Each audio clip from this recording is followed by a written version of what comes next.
प्राचीन नाइजीरिया की रहस्यमयी दुनिया में एक युवा दूत ओलुगुन की यात्रा और ओरिशाओं के साथ उसकी साहसिकता की कथाएं गूंजती हैं। जैसे जैसे वह मिथक और यथार्थ के बीच पुल बनाते हैं, यह कहानी साहस, एकता और दैवीय सामंजस्य के रंगीन ताने बाने की तरह खुलती जाती है।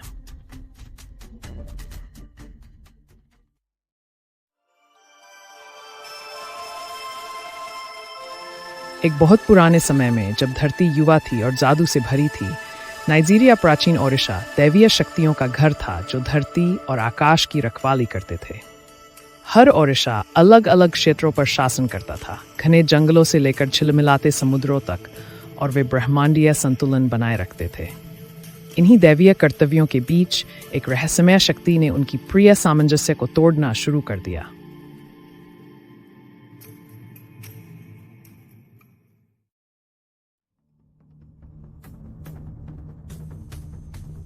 इस विघटन का केंद्र वे अफवाहें थीं जो रियम संसारों में फूट रही थीं। कहा जाता था कि येशु, चालाक ओडिशा, ने गुप्त रूप से आजा दर्पण नामक एक पवित्र वस्तु पर जादू कर दिया और उसमें धोखे की छवि बुन दी। ओडिशा ने निर्णय लिया कि दर्पण को शुद्ध करना आवश्यक है, वरना भूमि सूख जाएगी।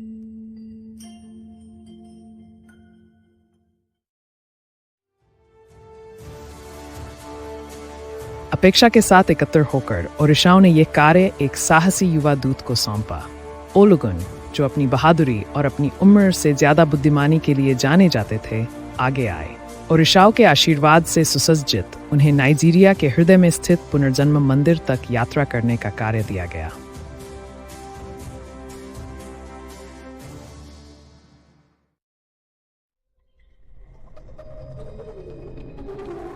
ओलुगुन का रास्ता घने जंगलों से होकर निकला, जहां पुराने पेड़ भूली बिसरी कहानियां फुसफुसाते थे। धरती की आत्माओं ने रहस्यमय गीतों के माध्यम से उन्हें योरूबा जीवन शक्ति वाले प्राचीन मंदिर की ओर मार्गदर्शन किया। यह मार्ग कठिनाइयों से भरा था, फिर भी उनका संकल्प अडिग रहा।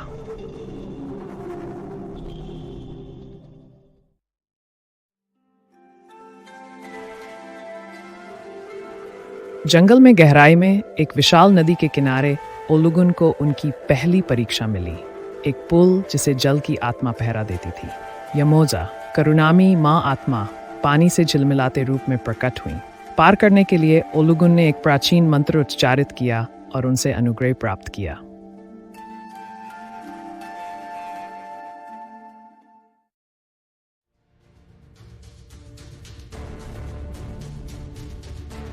आगे बढ़ते हुए ओलुगुन पर्वतीय तलहटी पर पहुंचे, जहां ओगुन, धातु और शक्ति के प्रबल देव मार्ग की रक्षा कर रहे थे। चढ़ाई में साहस और सामर्थ्य की परीक्षा अनिवार्य थी। पर्वत के नीचे गर्जना और चमकती धातु उनकी इच्छा शक्ति को परखती, पर उन्हें रोक नहीं सकी।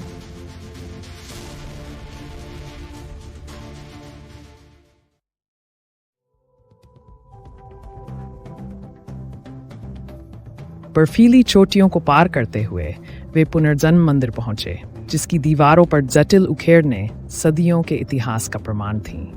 यहाँ समय के संरक्षक, सृष्टि के दृष्टा उनकी प्रतीक्षा कर रहे थे। मंदिर पर भाग्य की शिलालेखें थीं, जिन पर देवगानिक हवाएं फुसफुसा रही थीं।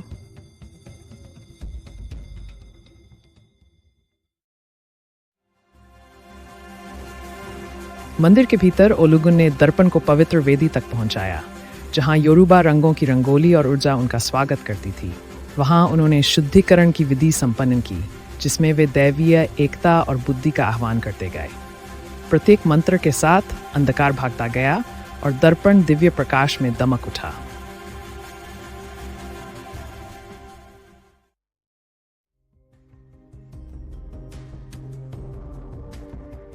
ये विजय केवल शुरुआत थी, क्योंकि अब ओलुगुन को खुद येशु का सामना करना था, नियति के दोराहे पर जहां समय विभाजित होता है। चालाक येशु चतुर मुस्कान के साथ इंतजार कर रहा था, एक दोराहे पर जहां हर रास्ता खतरा लिए था।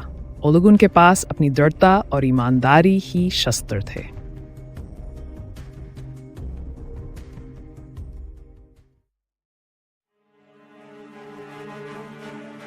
संभावनाओं के बोझ तले ओलुगुन ने सत्य का मार्ग चुना, अपने कदमों को धैर्य से आगे बढ़ाया।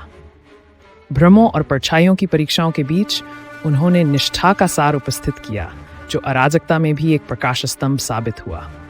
इन कठिनाइयों को पार कर उन्होंने अपने दिल की सच्चाई को छल से अप्रभावित सिद्ध किया।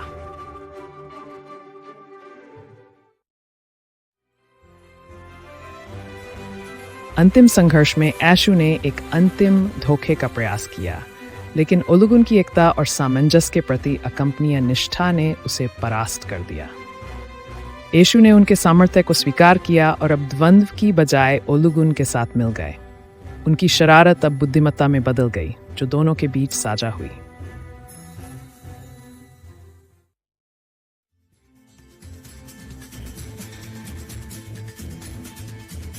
एकता की पुनर्स्थापना के बाद ओलुगुन ओडिशाओं के पास लौटे, जहां उन्होंने भव्य उत्सव मनाया। भूमि जो कभी छाया में थी अब रंगीन और समृद्ध हो गई, कोमल स्वरों और उत्सव की गूंज से गूंज उठी। नाइजीरिया एकता में खिल उठा, एक अनंत बंधन की मजबूत रंगीन चादर।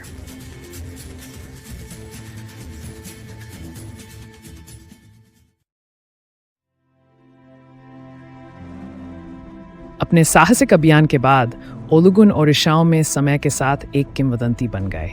उनकी कथा पीढ़ी दर पीढ़ी साहस और एकता का प्रकाश स्तंभ बनी रही। उनकी कहानी तारों में लिखी गई, जो स्वयं यात्रियों का मार्गदर्शन करने लगी। ओलुगुन की विरासत साहस की रही, ये सिखाती हुई कि पवित्र हृदय सबसे बड़ी विजय पा सकता है।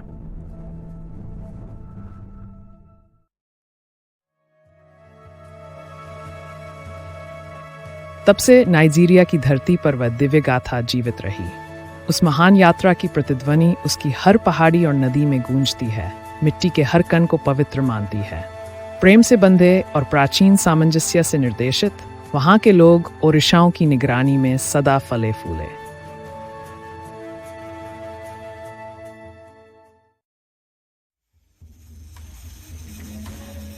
समय के साथ ओलुगुन की कहानियां न केवल आनंद देती रहीं, बल्कि हर श्रोता और कथावाचक को नाइजीरिया की इच्छा शक्ति का संरक्षक बना गईं। पुरानी जड़ों से बुनी एकता, निर्भीक और नवयौवना, हर पत्ता और जीवन अस्तित्व के समवेत नृत्य में अपनी भिन्न भूमिका निभाता रहा।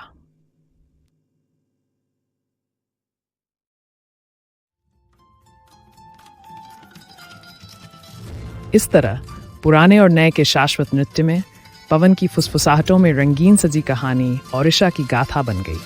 इसमें नाइजीरिया होने की शक्ति, साहस, बुद्धि और सामंजस्यपूर्ण आत्माओं का संग सदा जीवित रहता है।